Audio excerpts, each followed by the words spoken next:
sy atsika fa ny fahasoavan'Andriamanitra miaraka amintsika.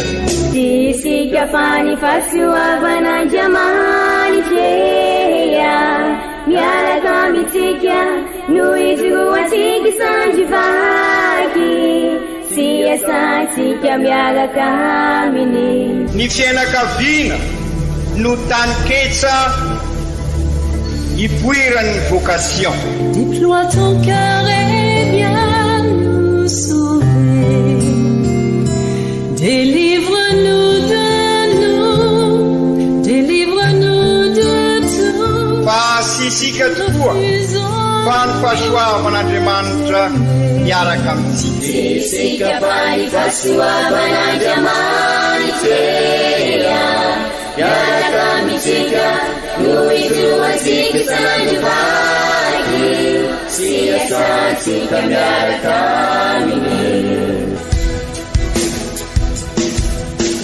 Fa olo raika atokotran'isika ao aminy, fianakaviana iray ao aminy, sy misy hevitrevitra ny olo no mampizara indraindray fa Andriamanitra i Jesoa lay mpiandrony tsara ranolotra ny aina olo raika ary ao amin'ny fiangonana ao amin'ny eglizy dia sambatra antsika mahasapan'izay.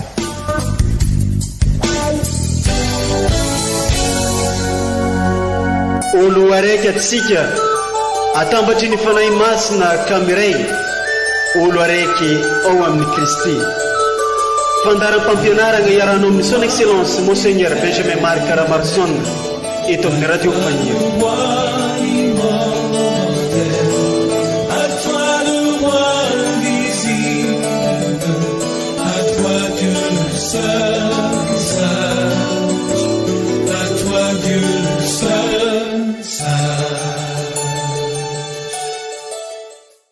Miravoa ianareo mitady ny Tompo, ka tsaho ny Tompo dia hery ianareo, tadiavo lalandavany ahitany tavany. Salamo 4:1. Isoragna ianao zay magnaraka tsy tapaka ity radio Fagniry mamitsika ity, izay onjapeo mampitambatratsika ho iray ato anatin'ny diosezi. Toloranay fiarabagna manokana koa ianao, tratran'izao alahady fa 30 mandavantaona izao amin'ny taona A, ary toloranay firariantsoa sy fisoragna manokana koa tsika jiaby izay mankafy ny fampianaragna sy toritenin'ny Monseigneur Archevêque eto amin'ny onjapeo mamitsika ity. Koa amin'izao alahady fa 30 mandavantaona izao dia toloran'ny eglizy loha hevitra sika ny hoe tia an'Andriamanitra sy tia ny namagna no maha-kristianiny. Koa andeo renesitsika ary ireo vakiteny arosin'ny eglizy amintsika izay arahana fampianaragna sy toriteny avy amin'ny ray aman-drenitsika Monseigneur Benjamin Marc Caramarson.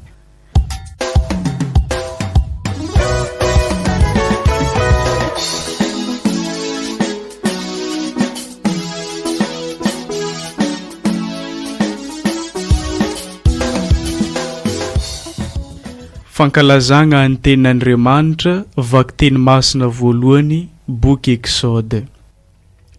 Izao no lazain'ny Tompo, aza ratsy fitondra vahiny na mampahory azy, fa efa mba vahiny tany amin'ny tany Egypta koa ianao. Aza manao izay mampalahelo ny mpitondra tena sy ny kiamboty, fa raha manao izay mampalahelo ireny ianao, dia hitaraina amiko izy, ka ho enoky ny fitarainany, iretra ny atezerako ka aringako amin'ny sabatra ianareo, ary ny vadinareo ho mpitondra tena, ny zanakanareo ho kamboty. Raha mampisambobola olona amin'ny vahoakako ianao, amin'ny mahantra eo aminao, aza mitsangako mpanina vola aminy, aza maka zanabola aminy. Raha alainao ho antoka ny kapotiny namanao, dia avereno aminy alohan'ny maty masoandro, fa ino no hoany firakofany, ino no fitafiany anaronany ny vatany, ka ino nahary no entiny mandry, raha mitaraina amiko izy, ho enoky ny fitarainany fa antra olona ao. Izany ary ny tenin'ny Tompo, isaorana ny e Andriamanitra.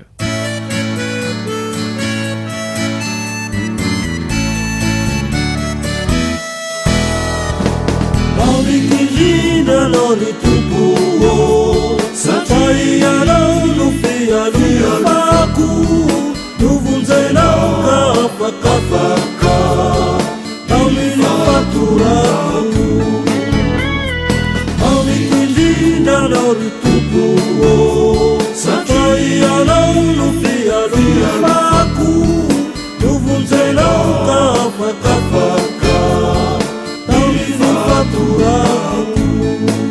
Andriamanitra mahery anao ka matoky anao zahay anao ny fideranao masina ka de atorako anao ny tompo. Amikindrindranao ny tompo satria ianao no fialovako novonjainao ka afakafaka amin'ny fatorako. Amikindrindranao ny tompo satria ianao no fialovako novonjainao ka afakafaka amin'ny fatorako. Andriamanitra mahery anao ka matoky anao zahay anao ny lanitra anao ny tany ka meditra anao ny tompo.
Taratasy voalohany masinday Paoly apôstôly ho an'ny kristianina tany Tesalonika.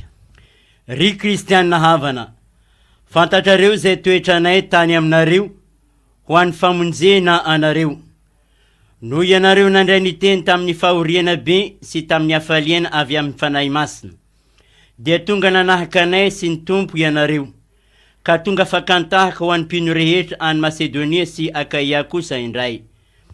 Ary tsy tany Masedonia sy Akaia ihany no tonga ny ako ny tenin'Andriamanitra avy tany aminareo, fa ny ely hatraizatraiza ny lazany finoanareo an'Andriamanitra. Ka tsy mila ny hilazana izany intsony ny olona, fa izy rehetra ihany no miresaka ny aminay, ka mitantara ny nahazoanay fidirana ho aty aminareo sy ny nialanareo tamin'ny sampy, mba hanompo an'Andriamanitra velona sy marina sy hiandry ny zanany avy any an-danitra izay natsanga ny ovelona, dia i Jesosy izay nanafaka antsika amin'ny fahatezerana ho avy. Izany ary ny tenin'ny tompo, isaorana ny e Andriamanitra.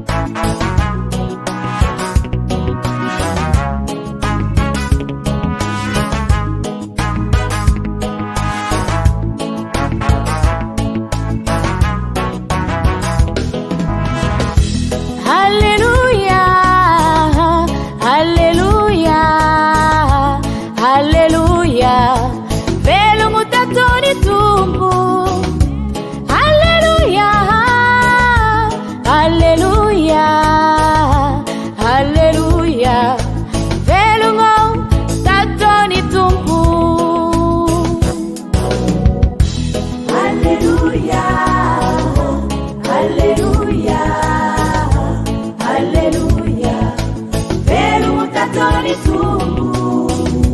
Haleluya, haleluya, haleluya. Velumo tato ni Mungu. Mbatsika mianakavany ny tompo ho tanteraka tokoana izany. Evanjely masina ny soratany Masinda Matio voninahitra ny ho anao ry tompo. Ao amin'ny toko 2:20 andininy 4:30 ka hatramin'ny 40. Matio toko 2:20 amby andininy 4:34 amby jusqu'à amin'ny andininy 40. Tamin'izany andro zany izy koa faregnin'ny farisianina fa nataon'i Jesosy tsy nanangatiny havaly ny Sadosianina dia nivory ireo jiaby ary ny araiky amindreo zay pahelalagna no nanotanan'i Jesosy mba hitesty azy. Ry mpampianatra, ino madidy maventy indrindra amin'ny lalagna? Keo Jesosy namaly ty pahelalagna ty, nagnano hoe tiava ny Tompoandriamanitra ny Andriamanitrinao amin'ny fonao manontolo amin'ny fagnahinao jiaby, amin'ny saigninao jiaby ihany koa. Izegny no didy sady zokiny indrindra no voalohany koa. Ary ny faharoe izay mitovy amin'ny voalohany dia izao: tiava ny namanao karaha itiavanao ny tegnanao. Amin'izegny didy aroe zegny boka ny lalagna jiaby ndraiky mpaminany. Izany ary ny tenin'ny tompo derany ho anao ry Kristy.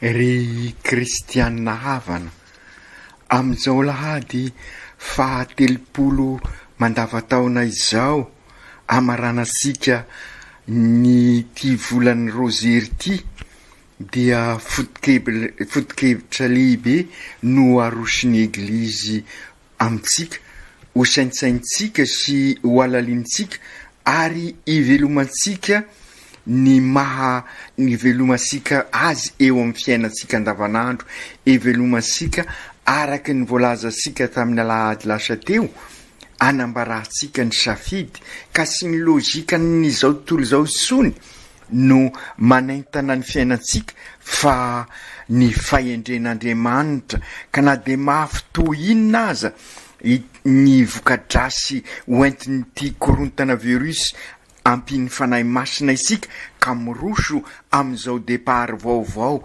amin'izao pentecote vaovao, amin'izao fiaingana vaovao zao ka zary eo ve missionnaire vitampatemy tokoa isika ka iraina zary tabernacle velona eo manodidina antsika.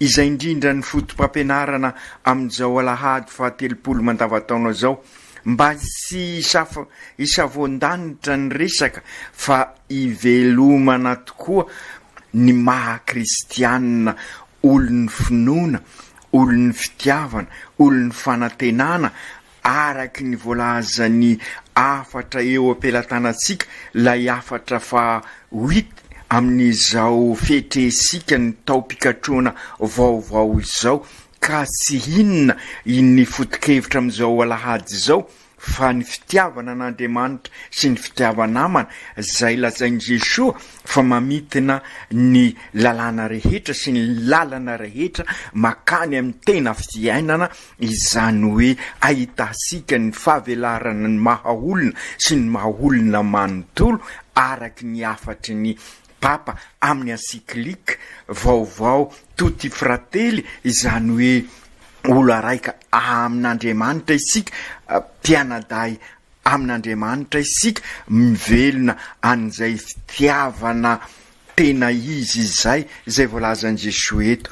Raha tanteraka atsika tokoa ireo rehetra ireo de tena tabernacle velona atsika eo anivon'ny mpiarabelona amintsika, ary io ny lalana manambara ny tena fivampenitra mahery vaika, manambara ny nouveau départ, manambara ny fiaingana vaovao, pentecote vaovao, satria manambara fa miova tsara ny fosika sy mifanapotika isony ary sy manapotika ny zavaboary fa mifampisimona sy mifanasoa miova ny fifandraisasika amin'ny zavaboary ka samy mahita fivelarana ny rehetra. Noho izany raha io tokoa no tanteraka eo amin'ny fiainantsika andavanandro dia fiainana mirindra milamina no ananantsika ka ahay ampitrotra ny finoana sy ny fiainana andavanandro tokoa isika araky ny averimberisika matetika ahatonga sika ho Kristy mpiarabelona amin'olona amin'ireo manodidina asika. Ka izao alady zao indrindra no azo lazaina ny fototry ny fiainasika tokoa ny antitrateriny tenin'Andriamanitra ilay lazaina amin'ny fomba matetika hoe ny didy roa lehibe ny lalàna zay mamaritra sika sy ny lalana azahoantsika ny fiainana. Ny didy roa lehibe zay mifamatotra sy mifameno ary mifampitohy tokoa isika de sinona fa ny fitiavan'Andriamanitra sy ny fitiavanamana. Izany no maha-kristianina sika hoy isika vonlazaisika teo. Io no maneho ny identité sika fa tena mpiara-dalana amin'ny Kristy sika ka mahatonga sika ho Kristy mpiarabelona amin'olona. Ove missionnaire zary tabernakla velona eo amin'ny mpiarabelona amintsika ka mitondra an'izay fitiavana izay lay fitiavan'Andriamanitra sy ny fitiavanamana. Nandritra ny volana Oktobra zay volany rozery de ny bazina ireo misteri ny famonjena isika izany hoe sy manonona ny toko ny chapelet fosiny isika fa miditra ary mampiditra tsika ao anatin'izay misteri famonjena izay mampiditra azy ao am-po tahaka nataon'ny Masin'ny Maria. Sy hoe vita izao ny volany rozery ka tapitra eo ny fiainansika n'ireo misteri ireo na ny fibanjinansika azy fa iraina isika anoy azy anoy an'izay fandalinana izay matoy isika ny banjina azy de ny mba hitahiry azy ao am-po tahaka ny Masin'ny Maria koa ka raha ao am-po sika mandrakariva ary ireo misteri ireo ka ny famitinana an'ireo misteri ireo isika de io didy mpitiavana roa lehibe dia ny didy mpitiavana amin'Andriamanitra sy ny didy mpitiavana amin'ny olombelona dia manoy ary mivelona ny maha-kristianina tokoa isika. Zany hoe ove missionnaire eo anivon'ny mpiarabelona. Ny afatra androany ary araky ny lazaisika teo de ny fitiavana an'Andriamanitra sy ny fitiavanamana.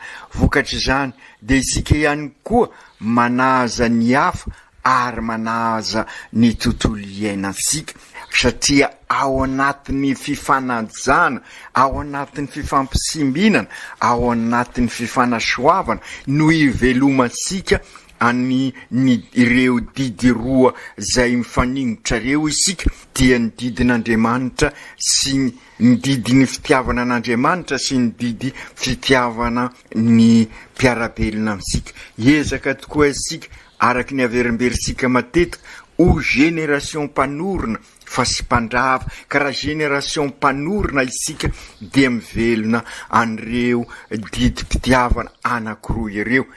Zany hoe manatanteraka amin'ny fiainantsika andavanandro ireo tenin'Andriamanitra roso ny eglizy anio reo. Raha tena mivelona ny fitiavan'Andriamanitra sy ny fitiavanamana tokoa isika dia maneho ny tena fiavozana isika, tena maneho an'izay fivampenitra mahery vaika zay satria elasika ny logika ny korontana virus fa ny logika ny fahendren'Andriamanitra no tanterahisika ary de zay no antitrateriny ny afatra pastoraly fahita zay eny ampelatanasika amin'izao fotoana izao. Ny fivelomana an'izany ny voalaza ao amin'ny bokyny Exode ao amin'ny vakiteny voalohany raha mananatra ny vahoaka i Moizy ary mananatra sika any koa ho indrindra Moizy.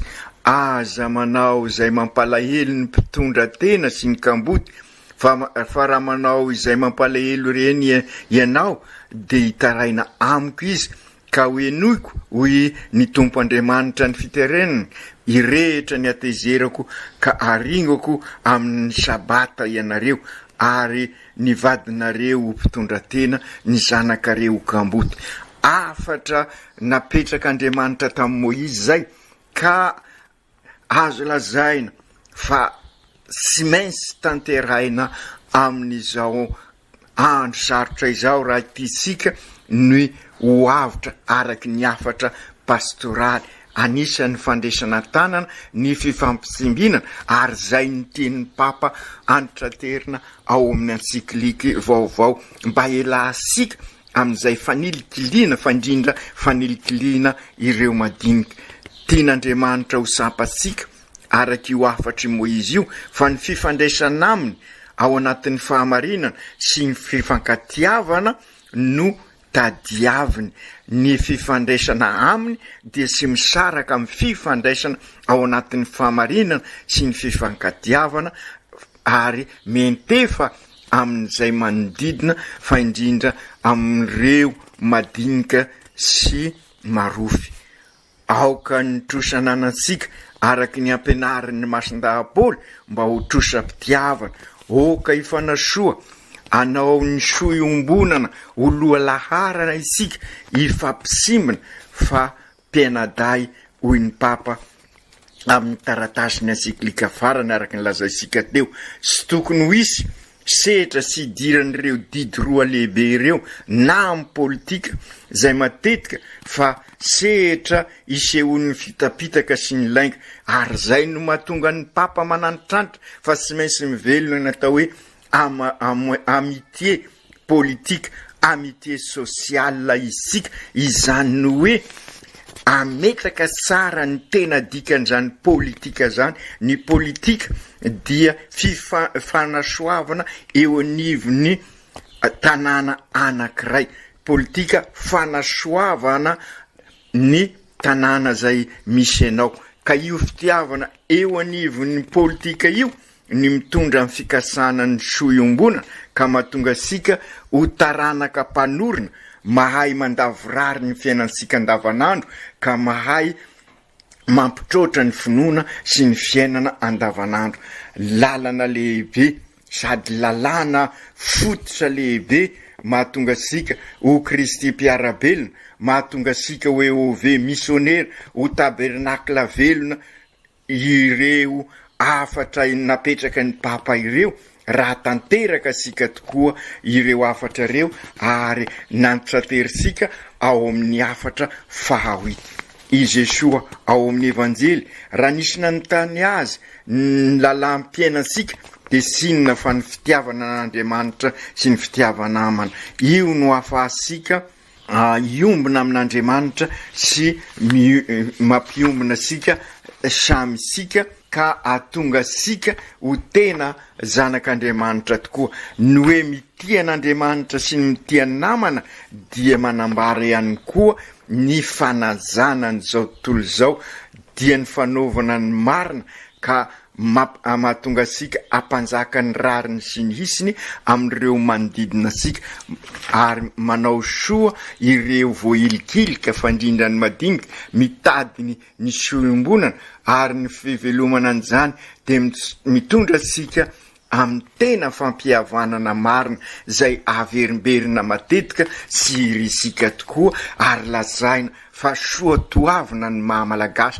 tanteraka izay ao amin'ny Kristy ary zay no mahatonga asika milaza matetika fa ny fitoriana ny vaovao mahafaly sy manapotika ny mahamalagasy isika fa raha soa toavina marina izy dia velariny zay fitoriana ny vaovao mahafaly izay mampivelatra ny malagasy ny fitoriana ny vaovao mahafaly ka izay no mahatonga atsika hoe tanteraka io fampihavanana zay matimatesa sika io raha mivelona an'ireo lazainy Jesua ao amin'ny evanjely ny didy roa lehibe dia ny fitiavana an'Andriamanitra sy ny fitiavanamana zay sy azo saraina. Sy ho tanteraka nefa izany raha sy ao anatin'ny fahamarinana ao anatin'ny fampanjakana ny rariny sy ny isiny, ka izay no mahatonga asika ho tabernakla velona eo amin'ny mpiarabelona isika.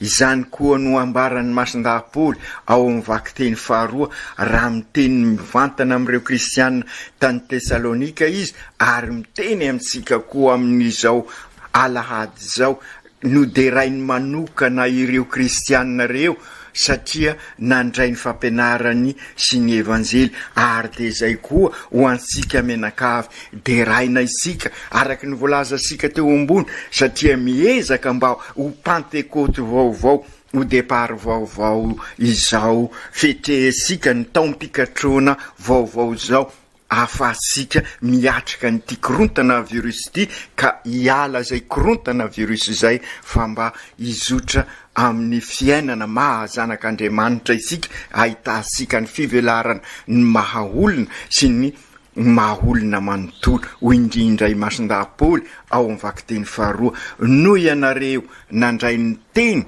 tamin'ny fahoriana be, zany hoe tamin'ny korontana virus sy tamin'ny hafaliana avy amin'ny fanahy masina, Pentecote vaovao, fiangana vaovao, départ vaovao, de tonga nanahaka anay sy ny tompo ianareo, ka tonga fankatahaka ho an'ny mpino rehetra any Masedonia sy akay kosa indray.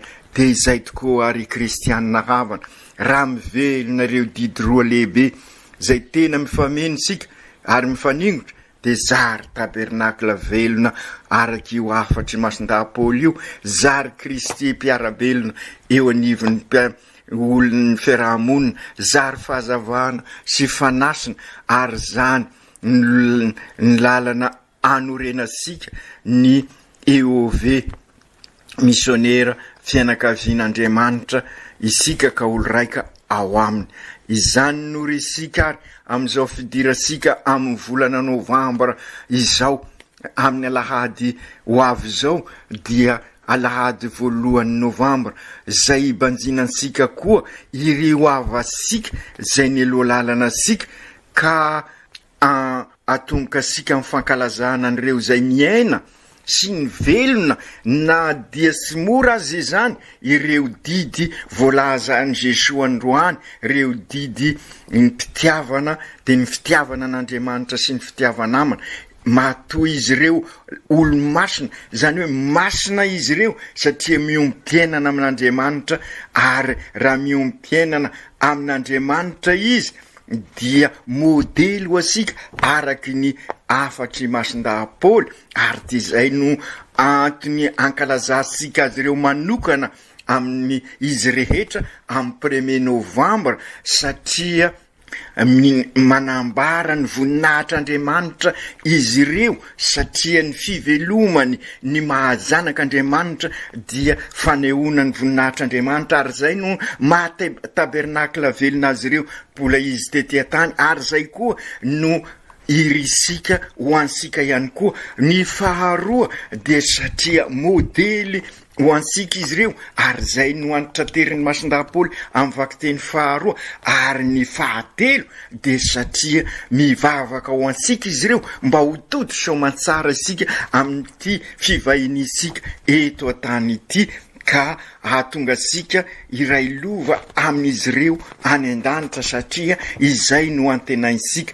Ka inona moa ity fitiavana lazainy Jesoa eto, ary io no amarana sika ny fampianarana amin'izao alahady fahatelopolo mandavataona. Ny fitiavana dia manao soa, mikasaka ny soa ho an'izay tiany, anehoan'izay fitiavana zay, ary ny mandray ny mahizy azy ny hafa, ka manambara ny fitiavana. Izany hoe raha atao amin'ny teny hafa, manome, manifoy ny mahanao anao manontolo, satria izay ny faratampony amin'ny fitiavana, mahafoy. Ary dia izay no ambarany Jesoa mifansika eo amin'ny hazo fizaliana, ary manambara ny tena fitiavana, fa sy izay ihany, sy hoe mahafoy, fa mandray manontolo koa ny maizy azy an'izay tiavanao izay, na dia mahasorena sy mahasositra anao aza izy, dia resinao ampitiavana. Ary zay natao hoe fitiavana, zany hoe mahafoy ho an'izay tianao ary mandray manontolo ny maizy azy izay tianao izay. Ary izay no nitanterainy ireo olo-masina hoy masindaha-Paoly, masindaha de Paoly milaza an'izay: raha tena tia marina ianao, avadio ny meday ka ho hitanao amin'ny soran'ireo zay manahirana anao ny soran'ny Kristy. Zay ny tena fitiavana izay. Ry Jesosy tompona io ampianarinao anay ary nivelomanao ny tena fitiavana. Ampianarinao anay mazava ny lalàna iombonanay aminao, ahatonga anay ho Kristy mpiarabelona amin'ny olona, ahatonga anay ho tena zanak'Andriamanitra. Ary io ihany koa ny lalana mitondra amin'ny famasinana tahaka ny olo-masina an'ireo avanay ankalazanay manontolo amin'ny 1er novambra zao. Sy inona ary zany fa ny fanatanterahana ny didim-pitiavana an'Andriamanitra sy ny didim-pitiavana ny namana, ary manosika anay koa anaza ny zavaboary zay manambara ny fiombonana aminao. Koa engany izahay ho tia ny rainao, ho tia ny namanay araky ny ohatra sy ny modely omenao anay, de ho velona tanteraka ao aminao izahay hiada-pinaritra, ifanasoa, ifanasara, ifampisimina ka hampanjaka ny rariny sy ny hisiny, hivelona ny tena famarinana ao anatin'ny fihavanana marina tokoa. Ry Maria reninay io, aza velanao irery izahay miatrika an'izao korontana izao, matokony fanampianao izahay ka afaka apirindra ny fiainanay, na de eo aza ty arety mandoza zay antenainay no ny vavaka sy ny fitaleonao mba ho resy ka ho potiky ny famindrapon'Andriamanitra. Aoko tanteraka zany amin'ny anaran'ny Ray sy ny Zanaka sy ny Fanahy Masina. Amen.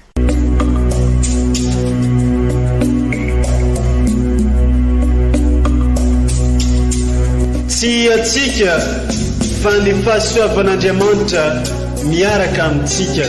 Isika fa ny fahasoavan'Andriamanitra miaraka amintsika, noho izy roantsika sandrivaky, sy asantsika miaraka aminy. Ny fianakaviana no taniketsa ipoiran'ny vocation. Déploie ton cœur et viens nous sauver. Délivre-nous de nous, délivre-nous de tout. Fa sisika tokoa fa ny fahasoavan'Andriamanitra miaraka amintsika. Sisika fa ny fahasoavan'Andriamanitra miaraka amintsika, noho izy roantsika sandrivaky, sy asantsika miaraka aminy. Fa olo raika atikoatran'isika ao aminy, fianakaviana iray ao aminy, tsy misy hevitrevitra. Ny olo no mampizara indraindray, fa Andriamanitra i Jesosy lay mpiandrony tsara raha n'olotra ny aina, olo raika. Ary ao amin'ny fiangonana, ao amin'ny eglizy, de sambatra atsika mahasapa an'izay.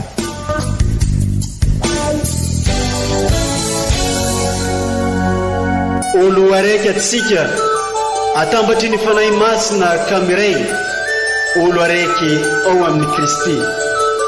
Fandaram-pampianarana iaranao amin'ny son excellence Monseigneur Benjamin Marc Caramarson eto amin'ny radio Fania. À toi le roi invisible, à toi Dieu seul.